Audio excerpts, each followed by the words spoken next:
Back news. వచ్చే ఎన్నికల్లో మహారాష్ట్రలోనూ గులాబీ జెండా ఎగరడం ఖాయమంటున్నారు మరాఠ్వాడ ప్రజలు. సీఎం కేసీఆర్ తెలంగాణలో అమలు చేస్తున్న అభివృద్ధి సంక్షేమ కార్యక్రమాల పట్ల ప్రశంసలు కురిపిస్తున్నారు.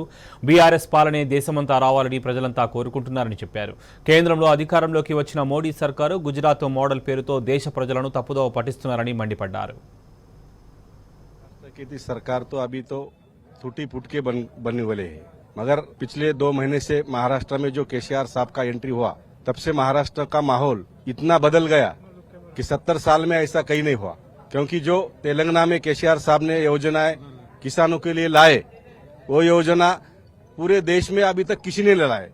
2014 में मोदी साहब ने फेक मॉडल लाए गुजरात का, मगर अभी 2024 में केसीआर साहब का नेक मॉडल पूरे देश में चलेगा, जो कि किसानों के लिए है, जो महिलाओं के लिए है, गरीब जनता के लिए है। जो उनकी हर योजना का जो महाराष्ट्र में प्रभाव पड़ रहा और वो यहाँ की जनता किसान मांग कर रहे, तरुण मांग कर रहे, युवक मांग कर रहे कि केसीआर साहब की योजना या लागू करो, नहीं तो यहाँ से तुम चले जाओ। तो अभी महाराष्ट्र में ये नारा चलेगा, ये तो तेलंगाना का मॉडल महाराष्ट्र में ये सरकार ने लागू करना, नहीं तो यहाँ से तुम सत्ता से हट जाना। अभी किसान और सब माता बहनें, सब युवक ये मूड में है कि यहाँ सरकार बदलना है और केसीआर साहब के नेतृत्व में यहाँ सरकार बनाना है।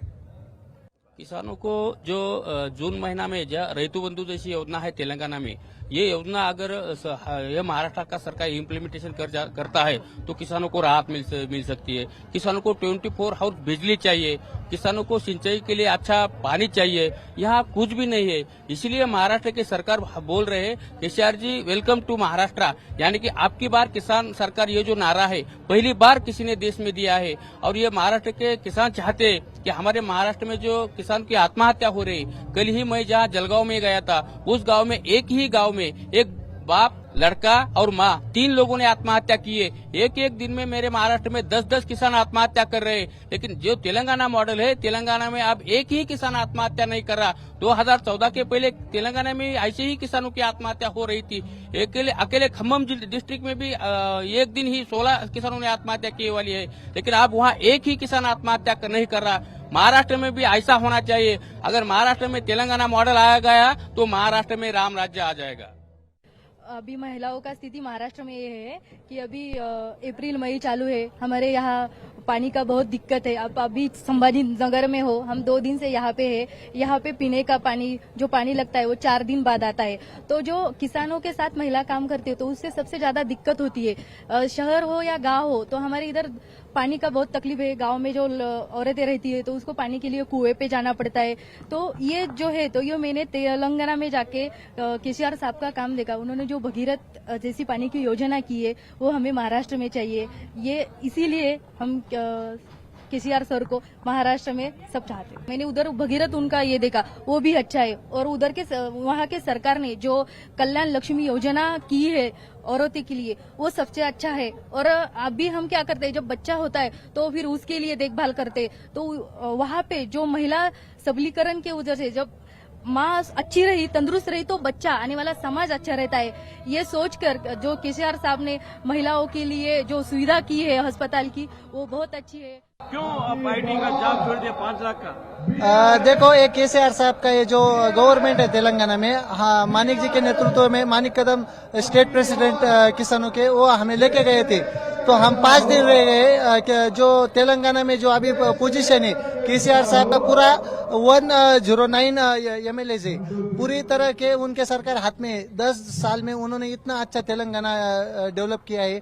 तो मैं इंजीनियर हूँ, आईटी इंजीनियर, लेकिन इधर नौकरी छोड़ के उनके वो जो डेवलपमेंट है, उनका जो प्यार है, ये देखकर मैं मेरा जॉब छोड़ के उनके पार्टी में, मेरा शरीर में आखिरी खून तक मैं केसीआर साहब के साथ लड़ूंगा। और ये महाराष्ट्र में अभी केसीआर सरकार ने जो पाया रखा है, तो उनके साथ हम लड़ेंगे और जीतेंगे भी। ब्राह्मण महाशिखर परिषद का मैं प्रेसिडेंट हूँ, अध्यक्ष हूँ। गए 25 साल से मैं ब्राह्मण समाज का काम करता हूँ, लेकिन अलग अलग पार्टियों में मैंने काम किया है। अभी तक ब्राह्मण समाज के लिए किसी ने कुछ दिया नहीं है। हमारी ये मांग रही है गए 10 साल से कि ब्राह्मण समाज को आर्थिक विकास महामंडल देना चाहिए। और आर्थिक विकास महामंडल जो है तो वो देते टाइम हमने जो उनको निवेदन दिया है उसमें तेलंगाना गवर्नमेंट का उल्लेख किया है कि तेलंगाना सरकार ने, केसीआर साहब ने जो ब्राह्मण समाज को महामंडल दिया है आर्थिक विकास महामंडल, उसमें 500 करोड़ की उन्होंने तरतूद की है। तो वैसा हमारे यहाँ महाराष्ट्र में होना चाहिए। और महाराष्ट्र के ब्राह्मण समाज, करीब 40 लाख ब्राह्मण समाज हम पार्टी के साथ खड़े करने के लिए कोशिश करेंगे। और महाराष्ट्र में हर जिलों में हमारी ब्रांचेस है, शाखा है, उसमें भी हम प्रचार करके पार्टी के साथ खड़े रहेंगे। ऐसा मैं 100% आज यहाँ पे बोलता हूँ। हमारा कहना है कि हर जिले में हमारे लिए हॉस्टल होना चाहिए स्टूडेंट के लिए, वो दे रहे नहीं। बाद में आर्थिक महामंडल दे रहे नहीं। बाद में जो विधवा महिला है उनके लिए कोई प्रावधान नहीं है। बाद में बच्चों के लिए एजुकेशन में कोई सहूलत नहीं है। दूसरी बात, उनका ध्यान ही नहीं है ब्राह्मण समाज को। वो ब्राह्मण समाज के लिए खाली वो वोट बैंक समझते और इनको जो है तो निगलेक्ट करते।